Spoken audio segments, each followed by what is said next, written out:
Hello friends, welcome back. एक बार फिर से आप सभी का स्वागत है आपके अपने चैनल एपी टीचिंग क्लासेस पर। आई होप आप चैनल के साथ में जुड़ चुके होंगे। अगर आप चैनल पर नए हैं तो चैनल को कर ले सब्सक्राइब। आज हम यहाँ पर डिस्कस करेंगे यूपी टेट प्रीवियस ईयर का 2018 का पेपर, ठीक है। और इस तरीके से हम कई सीरीज में इसको कह सकते हैं कि 18, 16, 17 हर एक मतलब पेपर को इस तरीके से सीक्वेंसली डिस्कस करेंगे। तो स्पेशली हम यहाँ पर जो स्पेसिफिकली जो पार्ट यहाँ पर डिस्कस करेंगे वो रहेगा साइकोलॉजी का पार्ट, और इसमें हम 30 क्वेश्चन को डिस्कस करेंगे, यानी कि जो सीडीपी का पार्ट इसमें पूछा जाता है, ठीक। तो चलिए, यहाँ पर जो क्वेश्चन नंबर ऑफ क्वेश्चन रहेगा 30 रहेगा। अपना स्कोर जरूर साथ में शेयर करें। तो चलिए स्टार्ट करते हैं फर्स्ट क्वेश्चन के साथ में। अगर आप टीचिंग से संबंधित किसी भी एग्जाम की तैयारी कर रहे हैं तो बाकी लोगों को भी शेयर करना ना भूलें और चैनल के साथ में जुड़ जाइए। तो स्टार्ट करते हैं फर्स्ट क्वेश्चन के साथ में कि संज्ञानात्मक क्षेत्र का सही क्रम क्या है। देखिए, जो डोमेन्स होते हैं वो 3 टाइप के डोमेन्स होते हैं। तो अगर आपने पढ़ा होगा, नहीं तो अगर आप पढ़ेंगे तो उसमें आप ये देखेंगे कि टाइप्स ऑफ डोमेन 3 होते हैं, जिसमें कि सबसे पहले आप कॉग्निटिव, फिर उसके बाद अफेक्टिव, और एक होता है साइकोमोटर। तो जो कॉग्निटिव डोमेन होता है उसका मतलब रहता है कि बच्चे का जो इंटेलेक्चुअल या फिर कह सकते हैं नॉलेज को किस तरीके से बढ़ाया जा सकता है। और जो साइकोमोटर डोमेन रहता है उसका मीनिंग सीधे तौर पर ये होता है कि उसकी स्किल्स को कैसे डेवलप करें। और तीसरा होता है हमारा अफेक्टिव डोमेन, जिसका रिलेशन होता है कि बच्चे में जो एक तरह का एटीट्यूड होता है, उसकी जो प्रवृत्ति होती है उसका डेवलपमेंट, यानी कि उसको सीखने का, उसको डेवलप करने का तरीका क्या रहेगा। तो इस क्रम में यहाँ पर हम देखते हैं कि 3 ऑफ टाइप डोमेन जो दिए गए हैं उसमें भी काफी लेवल्स यहाँ पर दिए गए हैं। जैसे कि बात हो रही है फर्स्ट डोमेन की, जिसे हम कहेंगे कॉग्निटिव डोमेन, ठीक है। कॉग्निटिव डोमेन में ये है कि इसमें 6 लेवल होते हैं, यानी कि इसमें भी 6 स्टेप होते हैं, तो वो आपको पता होना चाहिए। तो इसका सही सीक्वेंस आपसे पूछ रहा है, क्योंकि मोस्टली जो पूछा जाता है क्वेश्चन में ही पूछा जाता है कि 3 ऑफ टाइप डोमेन्स में से किसी एक को पर्टिकुलर उठाएगा, या तो कॉग्निटिव या फिर अफेक्टिव या फिर कह सकते हैं साइकोमोटर, और इनके सीक्वेंस पूछता है या फिर पूछता है कि इनमें से कौन सा नहीं है, ठीक है। तो यहाँ पर जो हमारा आंसर हो जाएगा एकदम करेक्ट जो हो जाएगा वो होगा ये 4 ऑप्शन, कि सबसे पहले आता है कॉग्निटिव जो डोमेन होता है उसमें जो सीक्वेंस रहेगा लेवल का, तो वो रहेगा सबसे पहले नॉलेज, उसके बाद में अवबोध, उसके बाद में रहेगा अनुप्रयोग, उसके बाद विश्लेषण, संश्लेषण और मूल्यांकन। कह सकते हैं कि किसी बच्चे की नॉलेज को किस तरीके से इंक्रीज किया जा सकता है, यानी कि बच्चे को नॉलेज डेवलपमेंट किस तरीके से किया जा सकता है, उसका जो इंटेलेक्चुअल डेवलपमेंट होता है वो किस तरीके से होता है, उसका कुछ लेवल होते हैं, स्टेप होते हैं। बच्चे को किसी चीज का ज्ञान कराया जाए, फिर उसके बारे में उसको कह सकते हैं कि अवबोध कराया जाए, यानी कि देखा जाए कि बच्चे ने कितना, जो हमने ज्ञान कराया उसमें से कितना बच्चे ने एक्वायर किया है, फिर उसको एप्लीकेशन कराया जाए, अनुप्रयोग कराया जाए। उसके बाद में बच्चे को विश्लेषण, मतलब विश्लेषण का मतलब यही है कि कहाँ पर उसको गलत उपयोग कर रहा है, वो सही उपयोग कर रहा है, ये विश्लेषण मतलब उसका निकाला जाए। उसके बाद में संश्लेषण किया जाए, संश्लेषण कुल मिलाकर बच्चे ने सीखा क्या है, एक समरी टाइप जिसे हम कह सकते हैं। और मूल्यांकन, यानी कि बाद में उसका असेसमेंट भी किया जाए, जिसे हम एक एग्जाम के तौर पर कह सकते हैं। तो अगर इस तरीके का मतलब कि बच्चे का जो ये मस्तिष्क वाला जो पार्ट होता है, मतलब एक खेल वाला, जिसे हम साइकोमोटर में रखेंगे, स्किल डेवलपमेंट, बच्चे को हम तैराकी सिखाएंगे, बच्चे को साइकिल सिखाएंगे, बच्चे को मतलब इस तरीके की। लेकिन अगर बात सिर्फ स्पेशली हम कॉग्निटिव की करें, उसके माइंड की करें, तो उसका डेवलपमेंट किस प्रकार से होगा, तो उसके लिए स्कूल में इस तरह की एक्टिविटी हमारे करिकुलम में ऐड होनी चाहिए। कहने का मतलब यहाँ पर ये होता है, ठीक है। तो आई होप आप इस क्वेश्चन को समझे होंगे। तो चलिए आगे मूव करते हैं।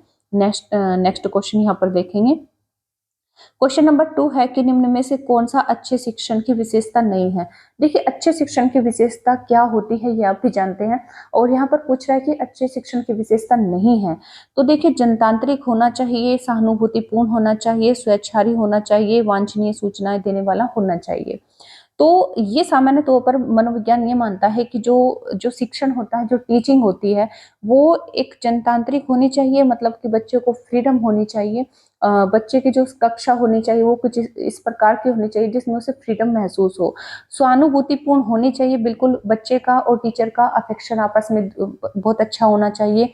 स्वैच्छिक और वांछनीय सूचनाएं यानी कि रिलेटिव जो जानकारी है बच्चे के काम जो आने वाली है, बच्चे के एग्जाम में जो आने वाली है, वो सूचनाएं उसको देनी चाहिए, लेकिन स्वैच्छिक नहीं होने चाहिए। स्वैच्छिक क्या होता है कि बच्चे के ऊपर ही हम छोड़ दे कि तुम्हारा मन है तो पढ़ो, तुम्हारा मन नहीं है तो नहीं पढ़ो, या फिर तुम क्या पढ़ना पसंद करोगे, तुम खेलना पसंद करोगे या पढ़ना पसंद करोगे।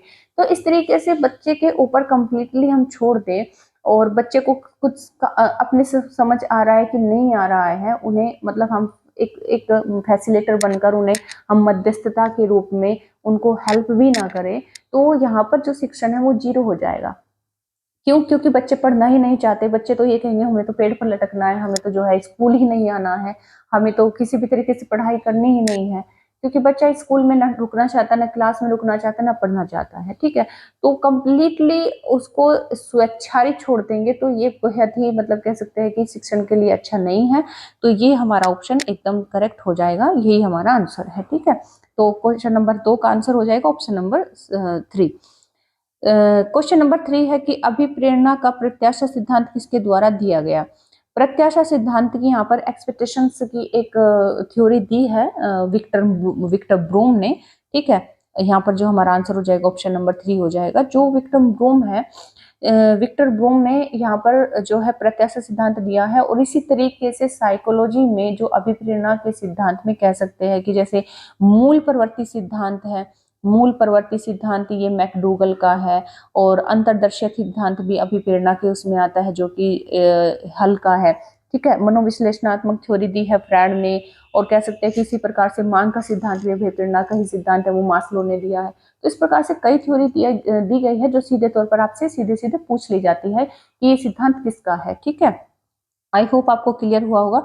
नेक्स्ट क्वेश्चन है यहाँ पर कि अग्रिम व्यवस्थापक प्रतिमान किस परिवार से संबंधित है। अग्रिम व्यवस्थापक प्रतिमान कहने का मतलब यह है कि आगे बढ़कर किसी चीज को स्थापित करना, एक नया कह सकते हैं कि एग्जाम्पल सेट करना। तो ये जो इस तरीके का मतलब कह सकते हैं कि जो हमें एक मैसेज मिलता है वो कौन से परिवार से मिलता है, तो वो किससे संबंधित है, वो सामाजिक अंतःक्रिया या फिर सूचना प्रक्रियाकरण या फिर व्यक्तिक या फिर परिवार व्यवहार परिमार्जन। तो देखिए जो कह सकते हैं कि जो अग्रिम व्यवस्थापक प्रतिमान है ये जो दिया गया है, ये इन्होंने एक आपके साइकोलॉजिस्ट रहे हैं आसू बेल, ठीक है। आसू बेल की एक थ्योरी थी, आशुपेज की थ्योरी थी प्रतिमान सिद्धांत की, ठीक है। तो इन्होंने जो जोर दिया था वो स्पेशली जोर दिया था किस पर, जो कॉग्निटिव डेवलपमेंट है उस पर जोर दिया था। पियाजे ने भी कॉग्निटिव डेवलपमेंट पर जोर दिया, लेकिन यहाँ पर जो आशुबेल जी है जो मनोवैज्ञानिक है उन्होंने भी ही कॉग्निटिव डेवलपमेंट को समझाया, उसकी थ्योरी को समझाया। तो इन्होंने ये समझाया कि कॉग्निटिव डेवलपमेंट में जो बच्चों का मस्तिष्क का विकास होता है, तो उनके सामने जब हम बच्चों के सामने किसी भी जानकारी को प्रस्तुत करें, किसी भी सूचना को प्रस्तुत करें, तो सूचना प्रक्रियाकरण का मतलब ये है कि यहाँ पर सूचना को प्रेजेंट करने का तरीका ऐसा होना चाहिए कि बच्चे का इसके फलस्वरूप कॉग्निटिव डेवलपमेंट इतना अफेक्टिव हो कि आगे जाकर वो उस चीज को कभी भूले नहीं, और अगर उसको इस्तेमाल करने की जरूरत पड़े, उसको उस समझदारी को यूज करने की जरूरत पड़े तो वो उसको यूज कर ले। कहने का मतलब यह है कि पढ़ाते वक्त हमें बच्चों के मस्तिष्क को इतने तरीके से, इतने अच्छे तरीके से उनके दिमाग में बात बैठा देनी चाहिए कि वो आगे जाकर उस बात को, उस चीज को, उस सीखे हुए को कहीं पर यूज कर पाए।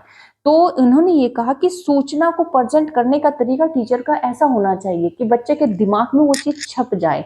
सूचना प्रक्रियाकरण से यहाँ पर आशुबेल जी का जो मतलब था वो सीधे तौर पर यही था कि सूचना ही भाई साहब इस तरीके से पेश करो कि बच्चे के दिमाग में कॉग्निटिव जो डेवलपमेंट की उन्होंने बात की, तो कॉग्निटिव का मतलब यहाँ पर होता है मस्तिष्क, कि मस्तिष्क में इस तरीके से छप जाए कि उसका जो मस्तिष्क विकास काफी अच्छे तरीके से हो जाए, ठीक है। तो बात समझ गई। Question number 4। क्वेश्चन नंबर 5 है कि कौशलों के स्थानांतरण के लिए कौन सा उपयोगी है।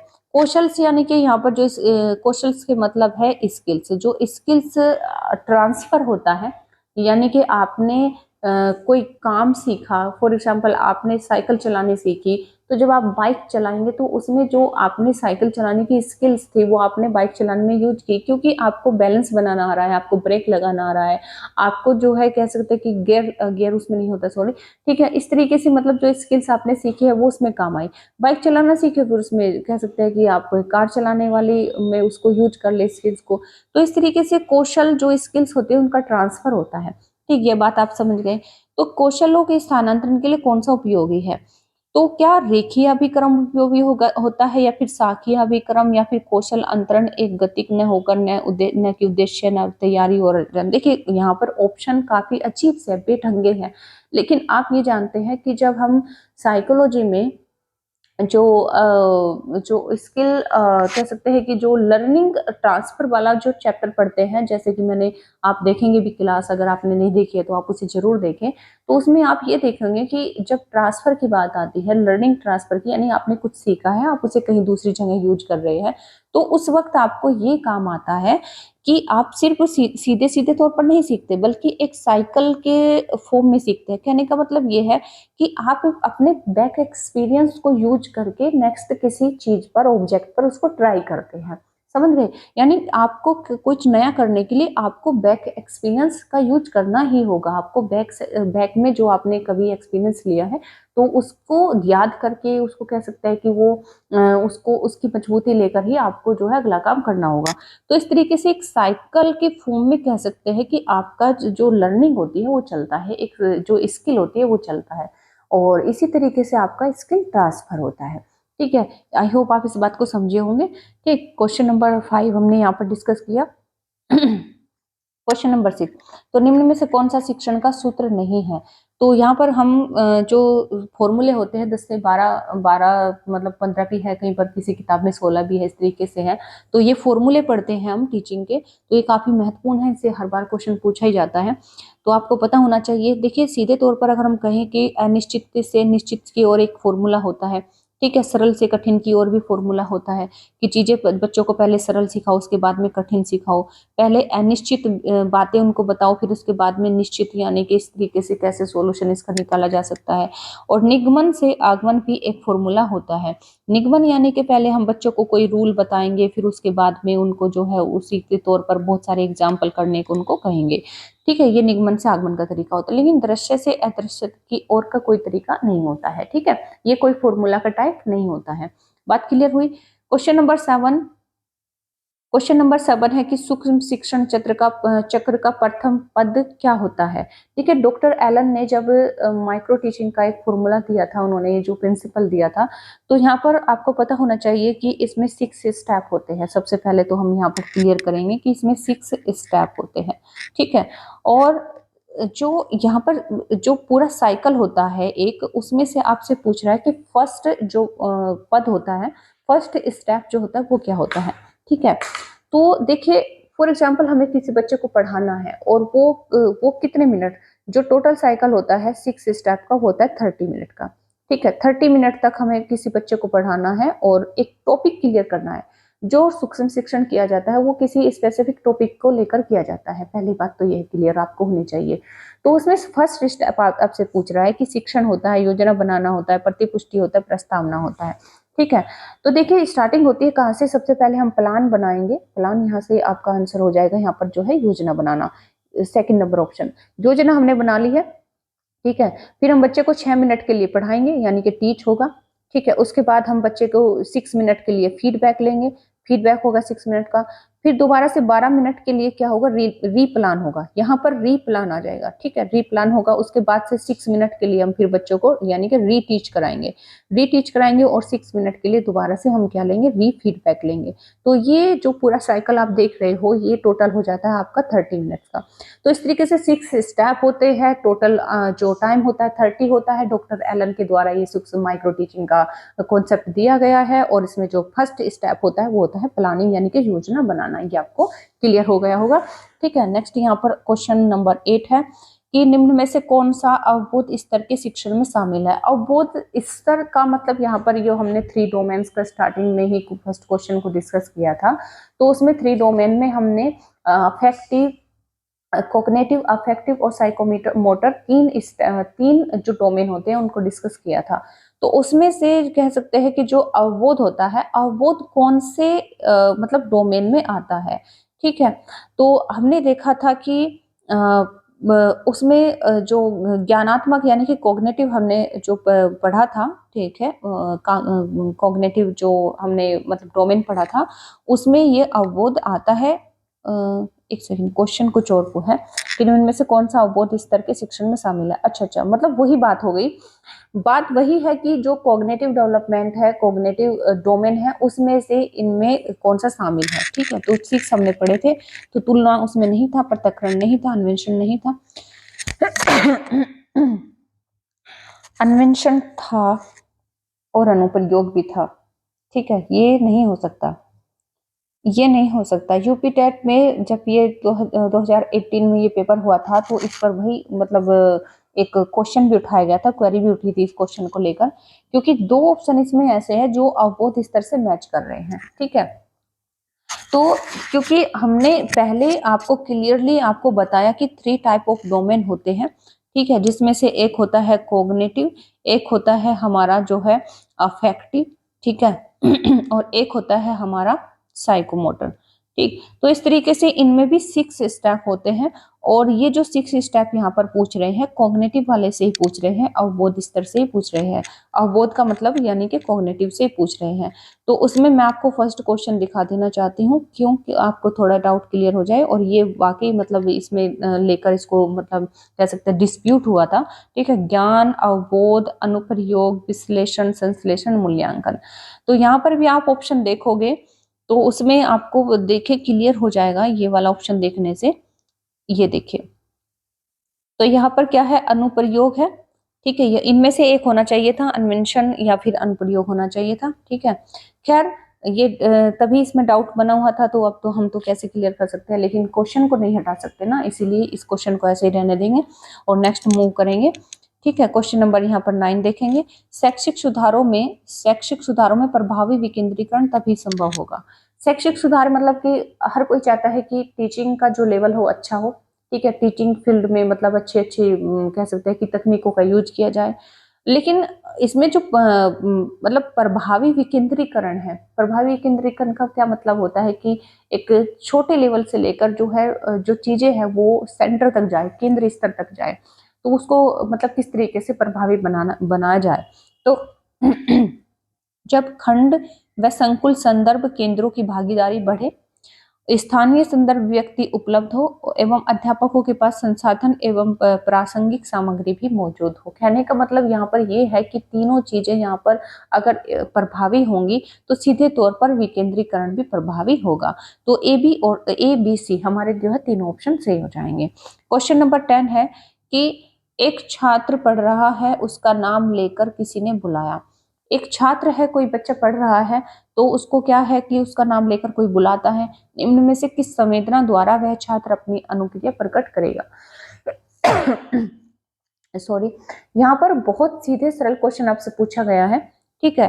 तो कोई बच्चा है, अगर कोई उसको बुला रहा है, आवाज लगा रहा है, वो पढ़ रहा है, उसको कोई आवाज लगा रहा है, तो वो उसका कौन सा कह सकते हैं कि उसकी कौन सी इंद्री काम करेंगी, उसकी कौन सी सेंस काम करेंगी, स्पर्श, ध्वनि या फिर दृष्टि या फिर प्रत्यक्षण। तो सीधे तौर पर हम जो है सीधे सीधा हमारा आंसर हो जाएगा ध्वनि संवेदना। क्वेश्चन नंबर जो है 11 है कि पियाजे प्राक संक्रियात्मक सिद्धांत के अनुसार अवस्था की अवधि क्या है। देखिए, क्वेश्चन है प्री ऑपरेशनल स्टेज से, यानी कि सेकंड स्टेज से, जो उसकी कह सकते हैं कि पियाजे ने 4 अवस्थाओं का यहाँ पर वर्णन दिया है, 4 प्रकार की अवस्थाएं बताई हैं, ठीक है। उन 4 अवस्थाओं में से सबसे पहले जो आती है वो आती है सेंसोरी मोटर स्टेज, फिर उसके बाद आएगी प्री ऑपरेशनल, उसके बाद आएगी कॉन्क्रीट ऑपरेशनल, उसके बाद आता है फॉर्मल ऑपरेशनल। तो ये इसका जो है सीक्वेंस भी इसी तरीके से चलता है।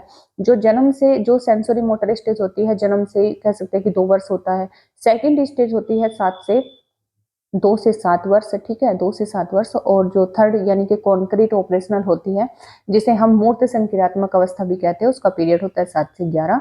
और जिसे हम फॉर्मल ऑपरेशनल यानी कि औपचारिक संक्रियात्मक अवस्था कहते हैं, उसका पीरियड होता है 11 से ऊपर का। तो यहाँ पर जो पूछा गया है आपसे, प्री ऑपरेशनल स्टेज से पूछा गया, प्राक संक्रियात्मक अवस्था से आपका आंसर हो जाएगा 2 से 7 वर्ष। क्वेश्चन नंबर 12 है कि निम्न में से कौन सी बाद की बाल्य अवस्था, बाद की यानी कि उत्तर बाल्य अवस्था यानी कि पोस्ट चाइल्डहुड से क्वेश्चन है कि निम्न में से कौन सी बाद की बाल्य अवस्था के बौद्धिक विकास की विशेषता नहीं है। कहने का मतलब यहाँ पर आपको अगर पोस्ट चाइल्डहुड की विशेषताएं पता है तो उनमें से आपको ये पता होना चाहिए कि कौन सी उसकी विशेषता नहीं है।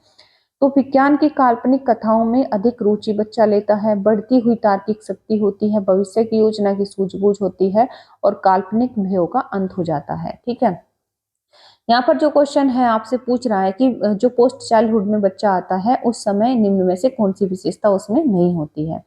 तो देखिए, अगर बात करें कि विज्ञान की काल्पनिक, क्योंकि अगर बच्चा होता है यहाँ पर 6 से 12 की अवस्था में, ठीक है, टोटल हम पीरियड ले रहे हैं अभी, लेकिन यहाँ पर बाद की अवस्था की बात आ रही है, तो 3 से 6 का होता है प्री चाइल्डहुड और 6 से 12 का होता है पोस्ट चाइल्डहुड। ठीक है, तो इस तरीके से इनका पीरियड होता है। तो जब बच्चा 6 से 12 साल की अवस्था में आता है तो 6 साल के दौरान उसमें कौन कौन सी विशेषताएं आती है। तो विज्ञान की काल्पनिक कथाओं में जो उसको अधिक रुचि आती है, ठीक है, काल्पनिक कथाएं कह सकते हैं कि मतलब ब्रह्मांड की चीजें अगर उसको पढ़ाई जाए तो उसको बहुत अच्छा लगता है, चांद सितारों की बातें उसको पढ़ाई जाए तो बहुत अच्छा लगता है। बढ़ी हुई तार्किक शक्ति होती, सीधी सी बात है, उम्र बढ़ रही है तो तार्किक शक्ति भी उसकी बढ़ेगी, पहले की अपेक्षा बढ़ेगी।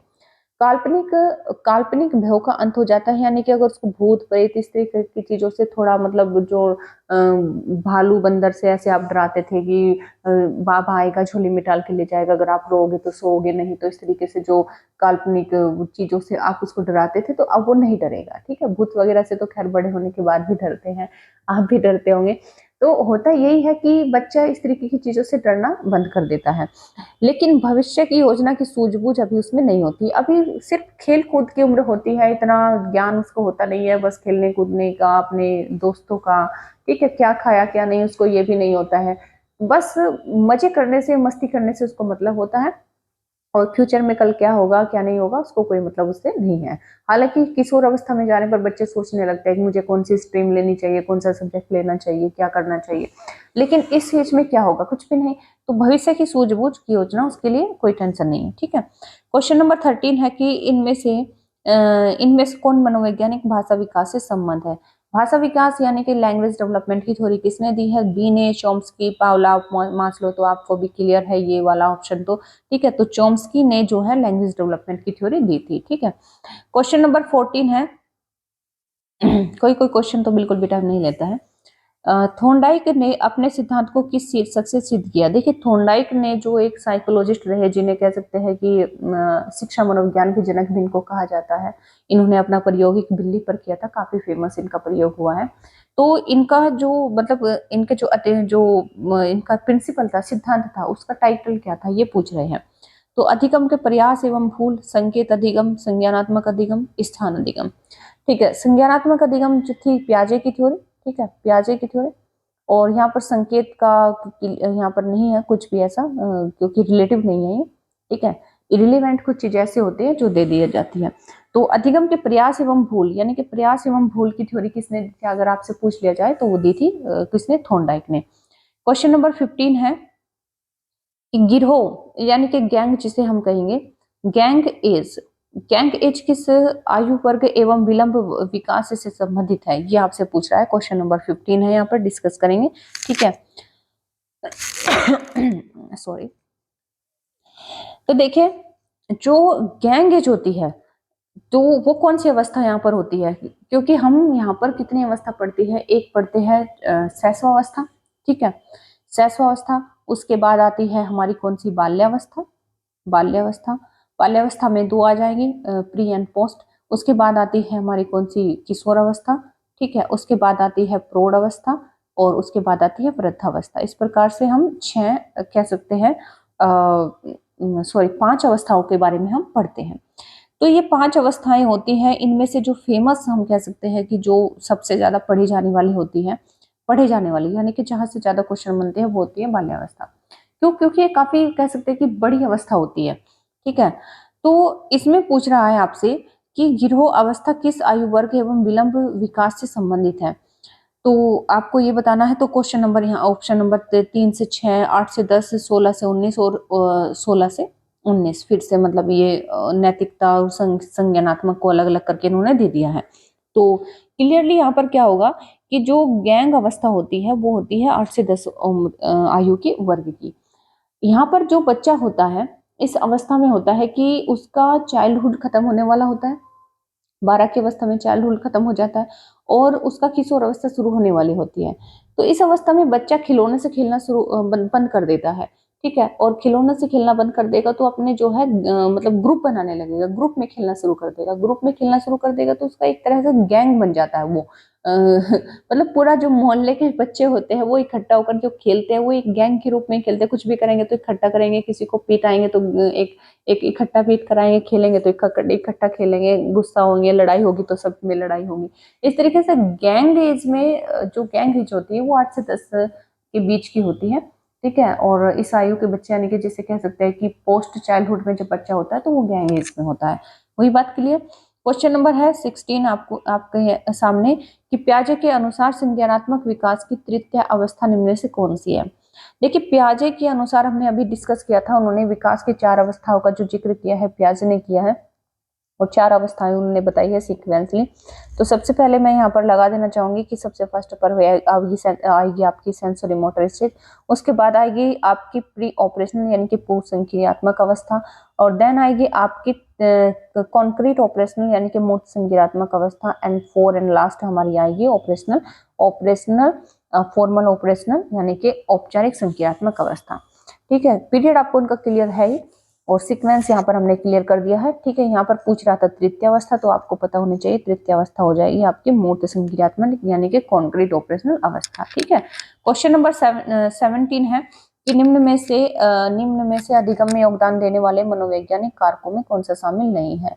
क्योंकि यहाँ पर जो मनोविज्ञान में अधिगम मतलब पढ़ाई करते टाइम आपको जो है कुछ ऐसे कह सकते हैं कि इमोशंस होते हैं जो काफी काम आते हैं।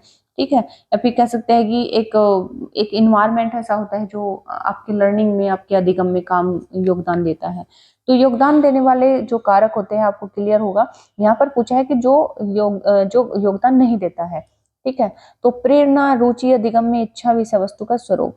तो खासकर जो अगर हम देखें तो ऐसी वो कौन सी चीज है जिसका कोई मतलब खास फर्क नहीं पड़ता, वो होता है विषय वस्तु का स्वरूप। विषय वस्तु कैसी है, हो सकता है कि बहुत अच्छी हो लेकिन बच्चे की क्या है कि रुचि नहीं है उसे पढ़ने में, तो वो एकदम जीरो हो जाएगी ना। ठीक है, तो ये चीजें होती है कि जब कोई चीज सीख रहे होते हैं तो उसमें उसके लिए मोटिवेशन बेहद आवश्यक होता है, उसके लिए इंटरेस्ट होना बेहद आवश्यक होता है, अधिगम की इच्छा होनी आवश्यक होती है, न कि विषय वस्तु का स्वरूप किस प्रकार का है उस पर ये डिपेंड नहीं करेगा। ठीक है, बात आई समझ में। क्वेश्चन नंबर है 18 कि निम्न में से सामाजिक मूल्य कौन सा है। सामाजिक मूल्य क्या होते हैं, नैतिक मूल्य क्या होते हैं, ठीक है, ये एक अलग टॉपिक हो जाएगा। लेकिन यहाँ पर जो क्वेश्चन पूछा गया है कि सामाजिक मूल्य कौन सा है, सीधे तौर पर हमें आंसर लेना है कि प्राथमिक लक्ष्य, मूल प्रवृत्ति, सहायतापरक व्यवहार, आक्रामकता की आवश्यकता। ठीक है, तो सामाजिक मूल्य हमारा कौन सा होना चाहिए। सामाजिक मूल्य कहने का मतलब है कि हमें हम एक तरह से सोशलिटी हमारे अंदर कौन सा गुण होता है, सोशलिटी किस प्रकार से डेवलप होगी, या फिर हम सोशल किस प्रकार से बन सकते हैं। तो सहायता परक व्यवहार से हम बन सकते हैं, यानी कि एक दूसरे को कोऑपरेट करके एक दूसरे के साथ में अच्छा व्यवहार करके ही हम कह सकते हैं कि हमारे अंदर जो सामाजिक मूल्य है उसका डेवलपमेंट होगा। ठीक है, बात हुई क्लियर। क्वेश्चन नंबर है 19 कि पश्च अन्वेषण तथा साधन साक्ष्य विश्लेषण निम्न में से किसके उदाहरण है। पक्ष अन्वेषण तथा साधन साक्ष्य विश्लेषण निम्न में से किसके उदाहरण है। एक आप थ्योरी पढ़ते हैं यहाँ पर जिसे हम कह सकते हैं कि जो ये थ्योरी है ये वुंट की तो नहीं है, आई थिंक नाम अभी मुझे याद नहीं आ रहा है क्लियरली, लेकिन उनकी थ्योरी है जिसमें हम पढ़ते हैं कि बच्चा जो है सेल्फ इन्वेंशन करता है। ठीक है, अभी मुझे दिमाग में मतलब वैसे पिक्चर घूम रही है लेकिन जबान पर वो कह सकते हैं ना कई बार नाम याद नहीं आता कि वो उसको क्या बुलाते हैं। ठीक, तो एल्गोरिदम में मानसिक प्रवृत्ति या फिर जो है स्वतः शोध या फिर प्रक्रियात्मक व्यवस्था। जो स्वतः शोध है, स्वतः शोध यानी कि हम सेल्फ इन्वेंशन करके स्वयं की खोज के द्वारा स्वयं चीजों को खोज कर जब सीखते हैं, ठीक है, तो वो कौन से यहाँ पर जो पश्च अन्वेषण या फिर कह सकते हैं कि बच्चा इन्वेंशन करके सीखता है और साधन साक्ष्य विश्लेषण या फिर चीजों में जो है तुलना करके सीखता है। वो कौन सा पढ़ाई का तरीका है, तो वो है स्वयं खोज करके, यानी कि जिसे हम कह सकते हैं कि स्वतः स्वतः शोध करना, स्वतः खोज करना। ठीक है, अभी मुझे याद नहीं आ रहा है कि वो कौन सी मतलब साइकोलॉजी की थ्योरी है, माइंड में पिक्चर घूम रही है लेकिन नाम याद नहीं आ रहा, उसके लिए सॉरी। ठीक है, लेकिन आपको क्वेश्चन क्लियर हो गया होगा। ठीक है, स्वतः शोध द्वारा। क्वेश्चन नंबर है 20 हमारा, कि यहाँ पूछ रहा है कि सीखने के वक्र अभ्यास द्वारा सीखने की मात्रा, गति और प्रगति की सीमा को ग्राफ पर प्रदर्शित करते हैं। यह जो कथन है किसके द्वारा दिया गया है। तो जब हम सीखने के वक्र पढ़ते हैं तो सीखने के वक्र में हम 4 प्रकार के वक्र पढ़ते हैं, तो उसमें यहाँ पर उसके संदर्भ में एक कोटेशन दी गई है, एक परिभाषा दी गई है। यहाँ पर जो है रोस, एबिंगहॉस या फिर स्किनर या फिर एमएल बिग्गी, किसके द्वारा ये डेफिनेशन दी गई है। तो देखिए, एबिंगहॉस जी ये कहते हैं, एबिंगहॉस के शब्दों में जो सीखने का वक्र है वो क्या है, वो सीखने के वक्र को क्या कहते हैं कि सीखने के वक्र अभ्यास द्वारा सीखने की मात्रा, गति और प्रगति की सीमा को ग्राफ पर प्रदर्शित करते हैं। यानी कि बच्चे ने कितना सीखा, क्या बच्चा पढ़ाई में कैसा है, उस चीज को, उस गति को, उस मात्रा को हम जो है एक पेपर पर, एक कह सकते हैं कि ग्राफ पर प्रदर्शित करते हैं। बात हुई क्लियर। क्वेश्चन नंबर है 21, किन्हीं में से कौन सा थॉर्नडाइक के अधिगम के प्राथमिक नियमों में शामिल नहीं है। इसमें इससे पहले हमने क्लास में थॉर्नडाइक के प्राथमिक और द्वितीय नियमों को डिस्कस किया था। लर्निंग थ्योरी का जो पूरा का पूरा प्लेलिस्ट है उसमें आप देखोगे कि लर्निंग थ्योरी में जब हम लर्निंग के जो ट्रांसफर पढ़ते हैं तो उसमें आप ये देखना कि उसमें फर्स्ट एंड सेकंड हमने रूल को डिस्कस किया था थॉर्नडाइक के, उसमें ये समझाते हैं। क्योंकि जो प्राथमिक नियम है, सीखने के 3 नियम दिए हैं थॉर्नडाइक ने और 5 नियम दिए हैं, लगभग 5 कहीं पर 6 इस तरीके से दिए हैं, सेकेंडरी रूल दिए हैं, ठीक है, सीखने के। तो यहाँ पर आपसे पूछ रहा है कि प्राथमिक नियम में शामिल नहीं है। तो 3 में हमने देखा, जो आप जानते हैं कि सबसे पहले हम पढ़ते हैं उसमें अभ्यास का नियम, प्रभाव का नियम और तत्परता का नियम। और ये जो रूल है ये जो साहचर्यात्मक स्थानांतरण का नियम है, ये हम पढ़ते हैं सेकेंडरी नियम में। ठीक है, तो प्राथमिक नियम तो हमारे 3 ही हैं। सबसे पहला हमारा प्रभाव का नियम है, फिर हमारा अभ्यास का नियम है और फिर तत्परता का नियम है।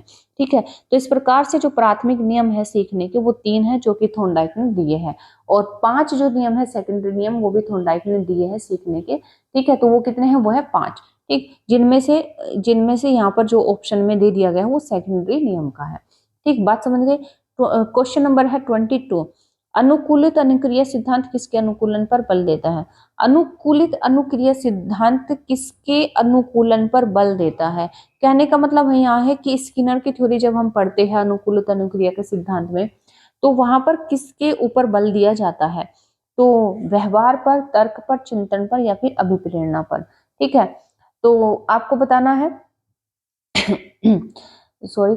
तो जब स्किनर की थ्योरी हम पढ़ते हैं तो उसमें देखते हैं कि जो चूहा के ऊपर उन्होंने प्रयोग किया था, तो चूहे के प्रयोग के ऊपर जब वो प्रयोग कर रहे थे, उसके व्यवहार को मतलब ऑब्जर्व कर रहे थे, तो उसमें उनके जो सिद्धांत का नाम है वो है अनुकूलित अनुक्रिया सिद्धांत। तो अनुकूलित अनुक्रिया सिद्धांत में टोटली जो मेजर किया जाता है, टोटली जो चीज देखी जाती है वो चूहे का व्यवहार ही देखा जाता है। ठीक है, तो ये अनुकूलन जो बल होता है, अनुकूलन जो सिद्धांत है वो किसके अनुकूलन पर, यानी कि रिपीटेशन पर, यानी कि कह सकते हैं कि उस बात को दोहराने पर, उस बात को फॉलो करने पर किस पर बल देता है, तो वो देता है व्यवहार पर।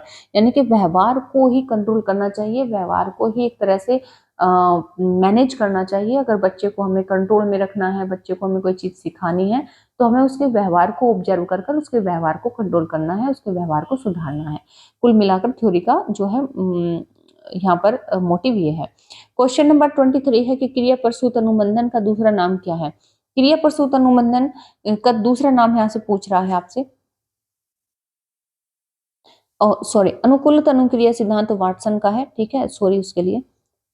ठीक। तो यहाँ पर जो थ्योरी है क्रिया प्रसूत अनुबंधन की थ्योरी है, सॉरी मतलब तो यहाँ पर पूछ रहा है क्रिया प्रसूत अनुबंधन का दूसरा नाम क्या है। तो निमैतिक अनुबंधन, प्राचीन अनुबंधन, संयुक्त अनुबंधन या फिर चिन्ह अनुबंधन। तो इसका जो दूसरा नाम है क्रिया प्रसूत अनुबंधन का, वो हो जाएगा निमैतिक अनुबंधन। ठीक है, निमैतिक अनुबंधन। क्लियर हुआ। क्वेश्चन नंबर 24 है। क्वेश्चन नंबर 24 में निम्न में से कौन सी अधिगम एक विशेषता नहीं है।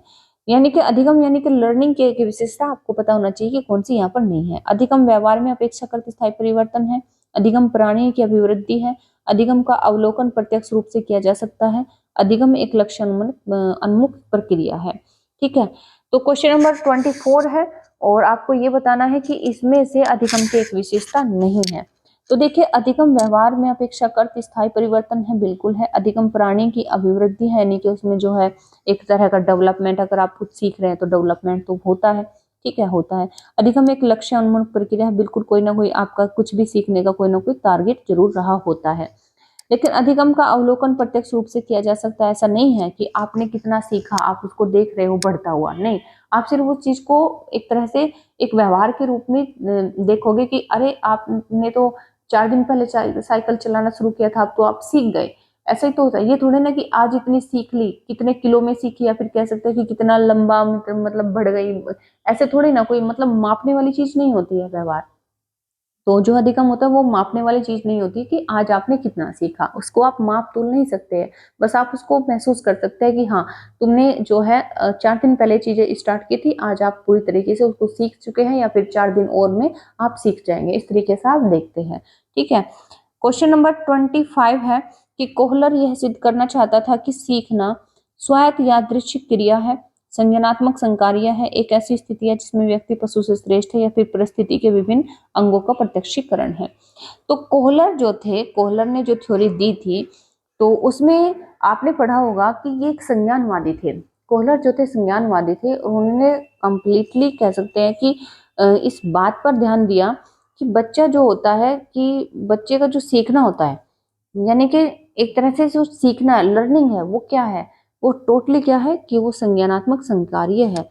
कहने का मतलब यह है कि उसका बच्चा अपना कॉग्निशन यूज करके किसी चीज को सीख सकता है। फॉर एग्जाम्पल, किसी के पास में कॉग्निशन ही नहीं है, लगाने वाली जो चीज होती है दिमाग, मतलब वो चीजों में दिमाग नहीं लगा पाता है एक सीमा तक, जिसे कह सकते हैं कि अच्छा खासा जो सीखने के लिए जरूरी होता है उसका वो इस्तेमाल नहीं कर पाता है, तो कोहलर के अनुसार वो बच्चा सीख नहीं पाएगा।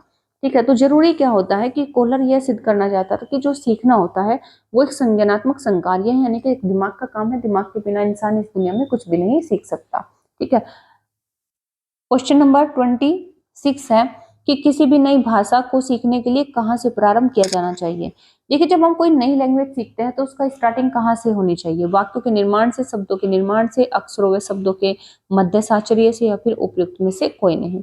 तो जब आप कोई नई लैंग्वेज सीखते हैं तो उसकी जो लर्निंग है, जब आप उसको स्टार्ट करते हैं सीखना, तो आप उसको अक्षरों व शब्दों के मध्य साचर्य से स्टार्ट करते हैं।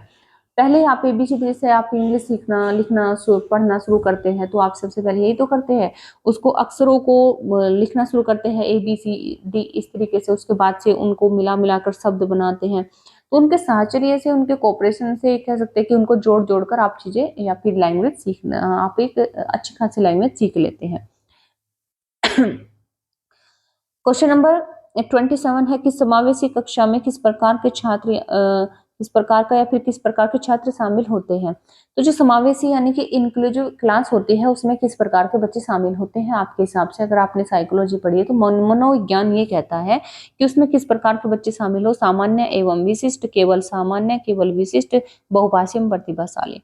ठीक है, देखिए यहाँ पर बहुभाषी ठीक है, बिल्कुल ठीक है, लेकिन यहाँ पर प्रतिभाशाली दे दिया है, यानी कि बच्चे को स्पेसिफाई कर दिया है कि यहाँ पर सिर्फ बहुभाषी तो होंगे लेकिन प्रतिभाशाली होंगे।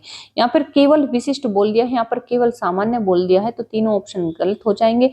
और सही ऑप्शन यह है कि जो समावेशी शिक्षा है वो सामान्य प्रकार के बच्चे और विशिष्ट प्रकार के सभी, जिसमें विशिष्ट में सभी बच्चे आ जाएंगे, पिछड़ा भी आ जाएगा, उसमें जो है दृष्टिहीन भी दृष्टिबाधित भी आ जाएगा, जिसमें जो है विकलांग भी बच्चे आ जाएंगे, जिसमें जो कह सकते हैं कि एक कुशाग्र बुद्धि वाले भी आ जाएंगे। ठीक है, तो सब तरह के उसमें बच्चे आ जाएंगे और सामान्य बच्चे भी उसमें आ जाएंगे। पिछड़ा बच्चा हो, विशिष्ट बच्चा हो, सब प्रकार के उसमें बच्चे, प्रतिभाशाली बच्चे, सब प्रकार के बच्चे उसमें आ जाएंगे। ठीक है, क्वेश्चन नंबर 18 है कि अधोलिखित में गणित संबंधी अधिगम अक्षमता को कौन सा पद परिभाषित करता है। ठीक है, निम्नलिखित में से आपसे ये पूछ रहा है कि अगर किसी बच्चे को गणित संबंधी कोई अक्षमता है, यानी कि उसको डिफिशिएंसी है गणित को लेकर, वो उसके अंदर एक फोबिया है, या फिर उसको कैलकुलेशन में प्रॉब्लम होती है, या फिर उसको जो है नंबर सिस्टम में प्रॉब्लम होती है, उसको नंबर मतलब उल्टे दिखाई देते हैं, तो बहुत सी ऐसी मतलब डिसेबिलिटी हो सकती है खासकर मैथ को लेकर। तो उसको हम क्या कहेंगे, उसको पठन दोष कहेंगे, उसको गणना दोष कहेंगे, निरस्त संबंधी दोष कहेंगे, तो उसको क्या कहेंगे, हम गणना दोष कहेंगे, कैलकुलेशन डिफिशिएंसी कहेंगे। ठीक है, क्वेश्चन नंबर 29 है कि समावेशीकरण की सफलता के लिए आवश्यक है। समावेशीकरण यानी कि हम चाहते हैं कि सभी बच्चों को एक साथ में पढ़ाया जाए, एक क्लास में पढ़ाया जाए, एक स्कूल में एक छत के नीचे पढ़ाया जाए। तो उसके लिए क्या क्या आवश्यक है, अगर हम मतलब इस तरीके की पॉलिसी लाएं या फिर ला चुके हैं, ठीक है, तो उसकी सफलता के लिए यानी कि वो ज्यादा से ज्यादा सफल हो, तो उसके लिए क्या आवश्यक है। अभिभावकों की भागीदारी न होना, अलगाव, क्षमता निर्माण का अभाव, संवेदनशीलता। तीनों ही ऑप्शन अगर हम ऊपर वाले देखें तो तीनों ही नेगेटिव है, क्योंकि अभिभावकों की भागीदारी होना बिल्कुल आवश्यक होता है, और अलगाव ये कभी भी जो है समावेशी कक्षा का संदेश नहीं होता है कि बच्चों को पाठ देना बिल्कुल भी नहीं होता है। क्षमता निर्माण का अभाव, देखिए क्षमता निर्माण हमें बढ़ाना होता है, क्षमता बच्चों में निर्मित करनी होती है, ना कि उसका जो है कमी करनी होती है, उसको घटाना नहीं, उसको बढ़ाना होता है। संवेदनशीलता ये बेहद ही अच्छा पॉइंट है, क्योंकि बच्चे के अंदर बहुत तरह के वहां पर बच्चे होते हैं। जब हम समावेशी शिक्षा के तहत बच्चों को पढ़ाते हैं, कि स्कूल में ले जाते हैं, तो वहाँ पर एक नहीं कई तरह के बच्चे होते हैं, तो हमें हर एक बच्चे को ध्यान में रखते हुए थोड़ा सेंसिटिव रहना ही होता है। क्यों? क्योंकि हमें हर एक बच्चों को विशिष्ट तौर पर देखना होता है, ध्यान रखना होता है कि किसी बच्चे को कोई तरीका पसंद आता है तो किसी बच्चे को कोई तरीका पसंद आता है। तो इस तरीके से हमें एक फ्लेक्सिबिलिटी के साथ में एक सेंसिटिवनेस को भी अपनाए होना होता है। ठीक है, बात समझ गए। यहाँ 30 क्वेश्चन एंड लास्ट क्वेश्चन है। ठीक है, तो निम्न में से कौन सा संवेग यानी कि जो इमोशन होता है संवेग का तत्व नहीं है। तो इमोशंस आपने पढ़े होंगे मैकडोगल की थ्योरी में। ठीक है, तो यहाँ पर पूछ रहा है कि निम्न में से कौन सा संवेग का तत्व नहीं है, दैहिक, संज्ञानात्मक, व्यवहारात्मक या फिर संवेदी।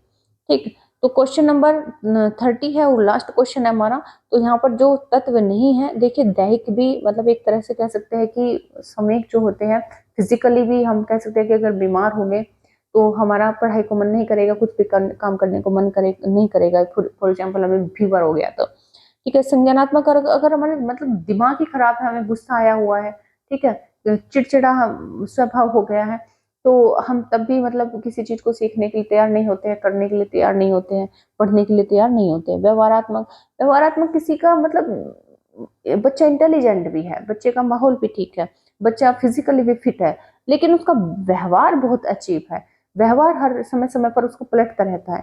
ठीक है, तो इस तरीके से भी जो कह सकते हैं कि पढ़ाई में, लर्निंग में बहुत सी बाधाएं आती है। ठीक, तो ये तत्व होते हैं इमोशंस के, लेकिन संवेदी कोई ऐसा तत्व नहीं होता है। ठीक है, आई होप 30 क्वेश्चन का स्कोर आप बिल्कुल शेयर करेंगे। आपने देखा होगा आपका कितना बना होगा 30 में से, और हर एक क्वेश्चन को आपने समझा होगा। तो अगर ये क्वेश्चन मतलब इस सीरीज को आपने एंजॉय किया होगा। ठीक है, अगर आपको लगे कि ये क्लास किसी के लिए वैल्यूएबल हो सकती है तो आप उसे जरूर शेयर करें, बाकी लोगों को शेयर करना बिल्कुल ना भूलें, और लाइक करना ना भूलें। अगर चैनल पर नए हैं तो चैनल को सब्सक्राइब बिल्कुल कर लें। ठीक है, तो मिलते हैं फिर नेक्स्ट क्लास में, तब तक के लिए आप यहाँ पर जो लिंक दिए गए हैं उनको जरूर फॉलो करें। ठीक है, और यहाँ पर एक स्कैनर कोड है, आप इसे स्कैन कर लें, और इसी के साथ में व्हाट्सएप नंबर के साथ अगर आप कनेक्ट होना चाहते हैं तो इसे व्हाट्सएप नंबर के साथ में कनेक्ट हो जाइए हमारे साथ में जुड़ने के लिए। इस तरीके से हमने 30 क्वेश्चन को यहाँ पर डिस्कस किया है, हर एक क्वेश्चन को आपने अच्छे से समझा होगा, उम्मीद करती हूँ। ठीक है, आपने क्लास को एंजॉय किया होगा। तो चलिए मिलते हैं नेक्स्ट क्लास में, तब तक के लिए अपना रखिए ख्याल। तो take care, bye bye, thank you.